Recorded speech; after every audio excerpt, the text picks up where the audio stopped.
সূর্য যখন লাল টুকটুকে হয়ে দেখা দেয় ভোরবেলায়, রাখাল ছেলে তখন গরু নিয়ে যায় মাঠে।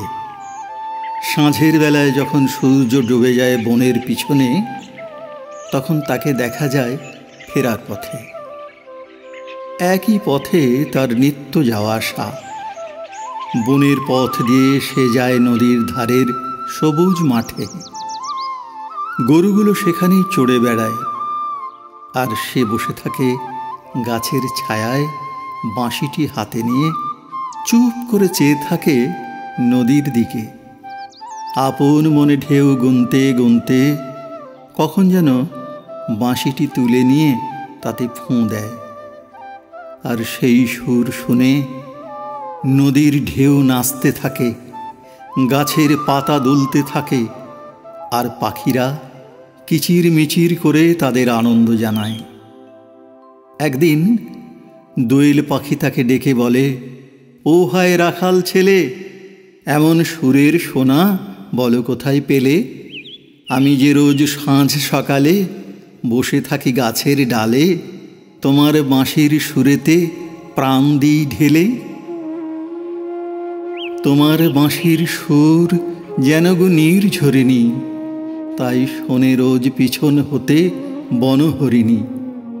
চুপি চুপি আড়াল থেকে সে যায় গো তোমায় দেখে, অবাক হয়ে দেখে তোমায় নয়ন মেলে। রাখাল ছেলে অবাক হয়ে দেখে, সত্যি এক দুষ্টু হরিণী লতাগুল্মের আড়াল থেকে মুখ বার করে অনিমেষ নয়নে চেয়ে আছে তাঁর দিকে। সে তাকে বললে, ওগো বনের হরিণী, তুমি রইলে কেন দূরে দূরে? বিভোর হয়ে বাঁশির সুরে আমি তো কাছে এসে বসতে তোমায় নিষেধ করিনি। হরিণীর ভয় ভেঙে গেল। সে ক্রমে ক্রমে এগিয়ে এলো রাখাল ছেলের কাছে। সে পাশটিতে এসে চোখে চোখ মিলিয়ে শুনতে লাগলো তার বাঁশি। অবোধ বনের পশু মুগ্ধ হলো বাঁশির তানে। তারপর প্রতিদিন সে এসে বাঁশি শুনত, যতক্ষণ না তার রেশটুকু মিলিয়ে যেত বনান্তারে। হরিণীর মার কিন্তু পছন্দ হলো না তার মেয়ের এই বাঁশি শোনা। তাই সে মেয়েকে বলল, ও আমার দুষ্টু মেয়ে, রোজ সকালে নদীর ধারে যাস কেন ধে? ভুল করে আর যাস নে রে তুই শুনতে বাঁশি। ওরা সব দুষ্টু মানুষ, মন ভোলাবে মিষ্টি হাসি। বুঝিবা ফাঁদ পেতেছে ওরা তোকে একলা পেয়ে। তখন হরিণী তার মাকে বুঝোয়, না গো মা, ভয় করো না, সে তো মানুষ নয়, সে যে গো রাখাল ছেলে, আমি তার কাছে গেলে বড্ড খুশি হয়। এমনি করে সুরের মায়ায় জড়িয়ে পড়ে হরিণী।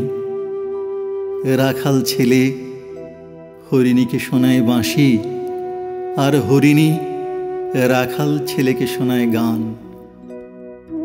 তোমার বাঁশির সুর যেন গো নদীর জলে ঢেউয়ের ধ্বনি, পাতায় পাতায় কাঁপন জাগায়, মাতায় বনের দিন রজনী। সকাল হলে যখন হেথায় আসো, বাঁশির সুরে সুরে আমায় গভীর ভালোবাসো। মনের পাখায় ওরে আমি স্বপনপুরে যাই তখনই। কিন্তু হরিণীর নিত্য স্বপনপুরে যাওয়া আর হলো না। একদিন এক শিকারী এলো সেই বনে। দূর থেকে সে অবাক হয়ে দেখল একটি রাখাল ছেলে বিহ্বল হয়ে বাঁশি বাজিয়ে চলেছে, আরেকটি বন্য হরিণী তার পাশে দাঁড়িয়ে তার মুখের দিকে মুগ্ধ হয়ে চেয়ে আছে। কিন্তু শিকারীর মন ভিজল না সেই স্বর্গীয় দৃশ্যে। সেই সুযোগের অপব্যয় না করে বধ করল হরিণীকে। মৃত্যু মৃত্যু পথযাত্রী হরিণী তখন রাখাল ছেলেকে বললে, মাসিতে মুগ্ধ হয়ে তোমাদের আমি বিশ্বাস করেছিলাম, কিন্তু সেই তুমি বোধহয় মানুষ বলেই আমার মৃত্যুর কারণ হলে। তবু তোমায় মিনতি করছি, মাসি তোমার বাজাও বন্ধু আমার মরণকালে, মরণ আমার আসুক আজি বাঁশির তালে তালে। যতক্ষণ মোর রয়েছে প্রাণ, শোনাও তোমার বাঁশুরির তান। বাঁশির তরে মরণ আমার ছিল মন্দ হালে। বনের হরিণ আমি যে গো, কারুর সাড়া পেলে নিমেষে উধাও হতাম সকল বাধা ঠেলে। সেই আমি বাঁশরির তানে কিছুই শুনিনি কানে, তাই তো আমি জড়ালেম এই কঠিন মরণ জালে। বাঁশি শুনতে শুনতে ধীরে ধীরে হরিণীর মৃত্যু হলো। সাথীকে হারিয়ে রাখাল ছেলে অসীম দুঃখ পেল। সে তখন কেঁদে বললে, বিদায় দাও গো বনের পাখি, বিদায় নদীর ধার। সাথীকে হারিয়ে আমার বাঁচা হলো ভার। আর কখনো হেথায় আসি বাজাবো না এমন বাঁশি, আবার আমার বাঁশি শুনে মরণ হবে কার।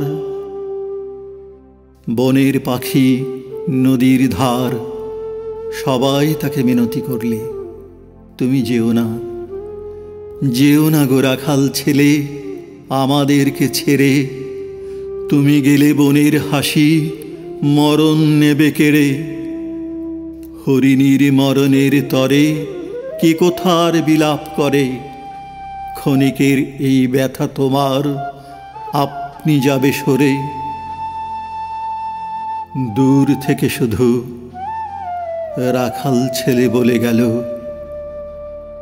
ডেকো না গো তোমরা আমায়, চলে যাবার বেলা। রাখাল ছেলে খেলবে না আর মরণ মাসির খেলা।